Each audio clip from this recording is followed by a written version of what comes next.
Kabalo ba ka? Kumuundang ka karon, unsaon na lang ang mga kalisod nga imong naagian. Paminawa gani. Ang kakapoy ug sakripisyo sa adlaw-adlaw nga imong gihaguan. Musugot ba ka nga masayang lang ang tanan? O musugot na lang ba ka nga diha ra kataman? Kay kung ako ang imong pangutan-on, dili ko musugot. Ipadayon nako ang mga pangandoy, whatever it takes. Bisan unsa pa man ang resulta ani sa unahan. Ipadayon gyud nako akong mga pangandoy sa kinabuhi. Like what I promised to myself. Maong ikaw, ayaw og undang. Padayon lang.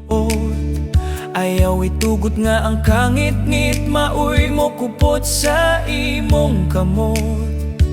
Kay dunay usa ka kahayag nga dili gayud mapalong. Andam nga mo